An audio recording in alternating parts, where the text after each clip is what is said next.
नमस्कार विद्यार्थी मित्रांनो, स्वागत आहे तुमचं नितीन स्टडी पॉइंट या यूट्यूब चॅनलवर। मित्रांनो, पोलीस भरतीसाठी अत्यंत महत्त्वाचे प्रश्न आपण या व्हिडिओच्या माध्यमातून बघणार आहोत।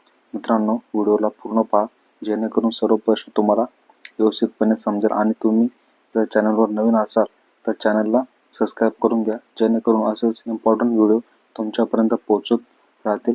चला तर व्हिडिओला सुरुवात करूया। प्रश्न क्रमांक 1 पहा, आर्य महिला समाज यांची स्थापना खालीलपैकी कोणी केली? आर्य महिला समाजाची स्थापना खालीलपैकी कोणी केली? आपलं बरोबर उत्तर आहे पर्याय क्रमांक 1 पंडित रमाबाई। पंडित रमाबाई यांनी आर्य महिला समाजाची स्थापना केली। स्थापना कधी झाली? 1882 आर्य महिला समाजाची स्थापना झाली 1882 मध्ये। प्रश्न क्रमांक 2 पहा, त्रिपुरा या राज्याची राजधानी पुढीलपैकी कोणती आहे? त्रिपुरा राज्याची राजधानी कोणती मित्रांनो? आपलं बरोबर उत्तर आहे पर्याय क्रमांक 2 आगरताळा। आगरताळा ही त्रिपुरा राज्याची राजधानी आहे। प्रश्न क्रमांक 3 पहा, सांबर हे खाऱ्या पाण्याचे सरोवर कोणत्या राज्यात आहे? सांबर हे खाऱ्या पाण्याचे सरोवर कोणत्या राज्यात आहे? आपलं बरोबर उत्तर आहे पर्याय क्रमांक 4 राजस्थान। राजस्थान या राज्यात सांबर हे खाऱ्या पाण्याचे सरोवर आहे। प्रश्न क्रमांक 4 पहा, विधानसभेत समान मते पडल्यास निर्णायक मत देण्याचा अधिकार कोणाला आहे? विधानसभेत समान मत पडल्यास निर्णायक मत देण्याचा अधिकार कोणाला आहे? आपलं बरोबर उत्तर आहे पर्याय क्रमांक 1 सभापती। सभापती यांना समान मत पडल्यास निर्णायक मत देण्याचा अधिकार आहे। प्रश्न क्रमांक 5 पहा, सध्या भारतातील सरन्यायाधीश खालीलपैकी कोण आहे? सध्या भारताचे सरन्यायाधीश खालीलपैकी कोण आहे? आपलं बरोबर उत्तर आहे पर्याय क्रमांक 3 न्यायमूर्ती सूर्यकांत। न्यायमूर्ती सूर्यकांत हे सध्या भारताचे 53वे सरन्यायाधीश आहे। न्यायमूर्ती संजीव खन्ना हे भारताचे सरन्यायाधीश 51 आहेत आणि न्यायमूर्ती बी.आर. गवई हे 52 आहेत। न्यायमूर्ती डी.वाय. चंद्रचूड हे 50वे सरन्यायाधीश आहेत। हे लक्षात ठेवा मित्रांनो, खूप महत्त्वाचा प्रश्न आहे। प्रश्न क्रमांक 6 पहा, भारतातील पहिले अणुऊर्जा केंद्र डॅश येथे आहे? भारतातील पहिले अणुऊर्जा केंद्र डॅश येथे आहे? आपलं बरोबर उत्तर आहे पर्याय क्रमांक 2 तारापूर महाराष्ट्र। तारापूर महाराष्ट्रामध्ये अणुऊर्जा केंद्र आहे, जे पालघर जिल्ह्यातील तारापूर येथे असून ते 28 ऑक्टोबर 1969 रोजी सुरू झाले आणि हे आशियातील पहिले अणुऊर्जा केंद्र होते। प्रश्न क्रमांक 7 पहा, खालीलपैकी कोणत्या राज्याची सीमा महाराष्ट्राच्या सीमेला लागलेली नाही? तर पहा, आपलं बरोबर उत्तर आहे पर्याय क्रमांक 4 राजस्थान। राजस्थान हे महाराष्ट्राच्या सीमेला लागलेलं नाही। आणि कोणते कोणते राज्य महाराष्ट्राच्या सीमेला लागलेलं आहे तर आपण ते पाहूया। गुजरात, मध्य प्रदेश, छत्तीसगड, तेलंगणा, कर्नाटक, गोवा हे जे राज्य आहेत हे राज्य महाराष्ट्राच्या सीमेला लागलेले आहेत। हे लक्षात ठेवा मित्रांनो, खूप महत्त्वाचा प्रश्न आहे। प्रश्न क्रमांक 8 पहा, नीती आयोगाचे पदसिद्ध अध्यक्ष कोण असतात? नीती आयोगाचे पदसिद्ध अध्यक्ष कोण असतात? आपलं बरोबर उत्तर आहे पर्याय क्रमांक 1 पंतप्रधान। पंतप्रधान हे नीती आयोगाचे पदसिद्ध अध्यक्ष असतात। सध्याचे नीती आयोगाचे अध्यक्ष कोण आहेत? नरेंद्र मोदी आणि उपाध्यक्ष सुमन के बेरी। नीती आयोगाचे CEO BVR सुब्रमण्यम आणि नीती आयोगाची स्थापना कोणत्या साली झाली होती? 2015 साली नीती आयोगाची स्थापना झाली होती। हे लक्षात ठेवा मित्रांनो। प्रश्न क्रमांक 9 पहा, जिम कॉर्बेट राष्ट्रीय उद्यान कोणत्या राज्यात आहे? जिम कॉर्बेट राष्ट्रीय उद्यान खालीलपैकी कोणत्या राज्यात आहे? आपले बरोबर उत्तर आहे पर्याय क्रमांक 3 उत्तराखंड। उत्तराखंड या राज्यात जिम कॉर्बेट राष्ट्रीय उद्यान आहे आणि भारतातील सर्वात जुने राष्ट्रीय उद्यान आहे। याची स्थापना 1936 साली झाली आणि नैनिताल आणि पौड़ी गढ़वाल जिल्ह्यामध्ये स्थित आहे जिम कॉर्बेट राष्ट्रीय उद्यान। आपले बरोबर उत्तर आहे पर्याय क्रमांक 3 उत्तराखंड। प्रश्न क्रमांक 10 पहा, आंतरराष्ट्रीय योग दिवस कधी साजरा केला जातो? आंतरराष्ट्रीय योग दिवस कधी साजरा केला जातो?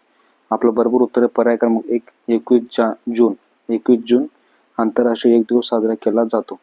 आता ऑप्शन क्रमांक 2 पहा, 5 जून हा विश्व पर्यावरण दिवस म्हणून साजरा केला जातो। आपलं बरोबर उत्तर आहे 21 जून। प्रश्न क्रमांक 11 पहा. मध्यरात्रीचा सूर्य कोणत्या देशाशी संबंधित आहे? मध्यरात्रीचा सूर्य कोणत्या देशाशी संबंधित आहे?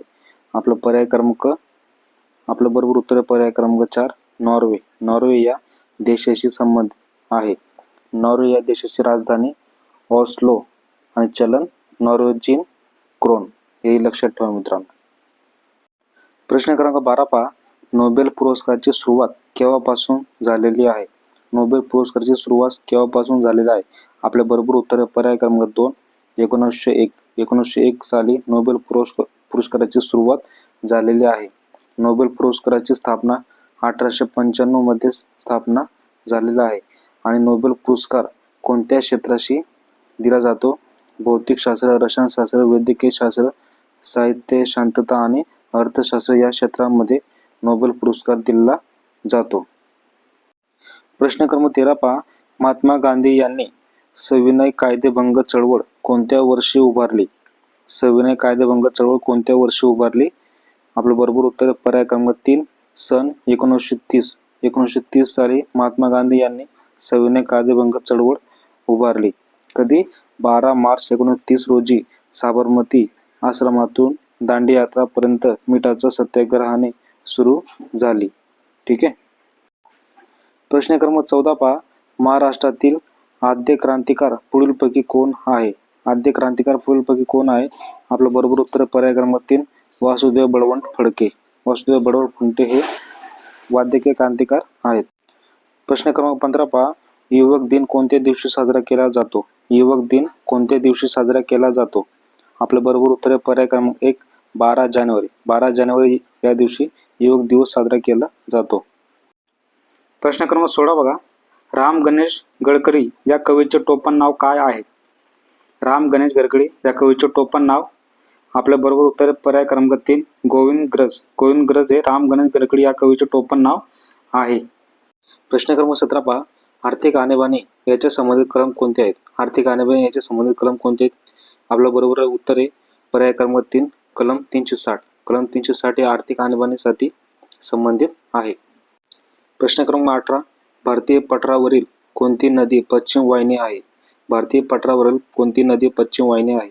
आपलं बरोबर उत्तर पर्याय क्रमांक 3 नर्मदा. नर्मदा आणि तापी या दोन नद्या भारतीय पठारावरील पश्चिम वाहिनी नद्या आहेत. प्रश्न क्रमांक 19. मराठी भाषेतील पहिली सामाजिक कादंबरी कोणती? मराठी भाषेतील पहिली सामाजिक कादंबरी कोणती? आपलं बरोबर उत्तर पर्याय क्रमांक 1 यमुना पर्यटन. यमुना पर्यटन ही मराठी भाषेतील पहिली सामाजिक कादंबरी होती. प्रश्न क्रमांक 20. गुलामगिरी या पुस्तकाचे लेखक कोण आहेत? गुलामगिरी या पुस्तकाचे लेखक कोण आहेत? आपलं बरोबर उत्तर पर्याय क्रमांक 1 महात्मा फुले. महात्मा फुले हे गुलामगिरी या पुस्तकाचे लेखक आहेत. हे पुस्तक 1873 मध्ये प्रकाशित झाले. मित्रांनो, पोलीस भरतीला हा प्रश्न 20 पेक्षा अधिक वेळा विचारण्यात आलेला आहे. खूप महत्त्वाचा आणि इम्पॉर्टंट प्रश्न आहे, लक्षात ठेवा. आणि हो, चॅनलवर तुम्ही नवीन असाल तर चॅनलला सबस्क्राईब करून घ्या, कारण जेणेकरून असेच व्हिडिओ तुमच्यापर्यंत पोहोचत राहतील. चॅनल लाईक करा, चॅनल सबस्क्राईब करून घ्या आणि चॅनलला सपोर्ट पण करा. प्रश्न क्रमांक 21. अवकाशात जाणारी पहिली भारतीय महिला कोण? अवकाशात जाणारी पहिली भारतीय महिला कोण?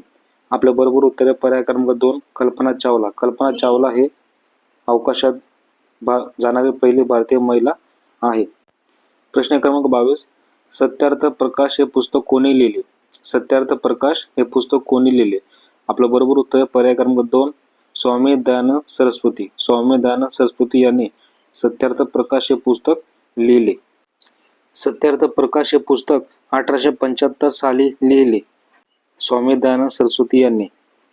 स्वामी दयानंद सरस्वती हे आर्य समाजाचे संस्थापक होते. स्वामी दयानंद सरस्वती यांनी वेदाकडे परत जा ही घोषणा यांनी केली आहे, हे लक्षात ठेवा मित्रांनो. प्रश्न क्रमांक 23. महाराष्ट्राचे मार्टिन लुथर म्हणून कोणास ओळखले जाते? महाराष्ट्राचे मार्टिन लुथर म्हणून कोणास ओळखले जाते? आपलं बरोबर उत्तर पर्याय क्रमांक 2 महात्मा फुले. महात्मा फुले हे महाराष्ट्राचे मार्टिन लुथर म्हणून ओळखले जातात. प्रश्न क्रमांक 24. भारताची पहिली जनगणना कधी सुरू झाली? भारताची पहिली जनगणना कधी सुरू झाली? आपलं बरोबर उत्तर पर्याय क्रमांक 4 1872. 1872 साली भारतातील पहिली जनगणना सुरू झाली. 1872 मध्ये ब्रिटिश व्हाईसरॉय लॉर्ड मेयो यांची काळात झाली. जनगणना ही दर 10 वर्षांनी होते. प्रश्न क्रमांक 25. कोरोमंडल एक्सप्रेस खालीलपैकी कोणत्या 2 स्थानकादरम्यान धावतो? कोरोमंडल एक्सप्रेस खालीलपैकी कोण 2 शहरात स्थानकादरम्यान धावतो? आपलं बरोबर उत्तर आहे पर्याय क्रमांक 4 हावडा आणि चेन्नई. हावडा आणि चेन्नई कोरोमंडल एक्सप्रेस या 2 स्थानकांदरम्यान धावतो. प्रश्न क्रमांक 26. जायकवाडी या धरणाच्या जलाशयाचे नाव काय आहे? जायकवाडी या धरणाचा जलाशयाचे नाव काय आहे? आपले बरोबर उत्तर आहे पर्याय क्रमांक 2 नाथसागर. नाथसागर या जायकवाडी धरणाचे जलाशयाचे नाव आहे. प्रश्न क्रमांक 27. इसवी सन डॅश कोणत्या साली इतिहास प्रसिद्ध पालसेची लढाई झाली? पालसेची लढाई कधी झाली मित्रांनो? आपले बरोबर उत्तर आहे पर्याय क्रमांक 1 1757. 23 जून 1757 रोजी पालसेची लढाई झाली. प्रश्न क्रमांक 28. खालीलपैकी कोणत्या राज्यात विधान परिषद हे वरिष्ठ सभागृह नाही? आपलं बरोबर उत्तर आहे पर्याय क्रमांक 3 राजस्थान. राजस्थान येथे विधान परिषद वरिष्ठ सभागृह नाही. आणि विधान परिषद वरिष्ठ सभागृह कोणत्या कोणत्या राज्यात आहे ते आपण बघूया. पहिलं आहे उत्तर प्रदेश, महाराष्ट्र, बिहार या राज्यामध्ये विधान परिषद वरिष्ठ सभागृह आहे. कोणत्या कोणत्या? या 3 राज्यामध्ये उत्तर प्रदेश, महाराष्ट्र, बिहार. प्रश्न क्रमांक 29. सिमलीपाल हे वाघासाठी प्रसिद्ध असलेले अभयारण्य कोणत्या राज्यात आहे? सिमलीपाल वाघासाठी असलेले प्रसिद्ध अभयारण्य कोणत्या राज्यात आहे? आपले बरोबर उत्तर आहे पर्याय क्रमांक 1 ओडिसा. ओडिसा राज्यात सिमलीपाल हे वाघाचे प्रसिद्ध अभयारण्य या राज्यात आहे. प्रश्न क्रमांक 30. भारतीय राज्यघटनेच्या परिशिष्टामध्ये किती भाषांचा समावेश आहे? भारतीय राज्यघटनेच्या परिशिष्टामध्ये किती भाषांचा समावेश आहे? आपले बरोबर उत्तर आहे पर्याय क्रमांक 4 22. 22 या राज्यघटनेच्या परिशिष्टामध्ये 22 भाषांचा समावेश आहे.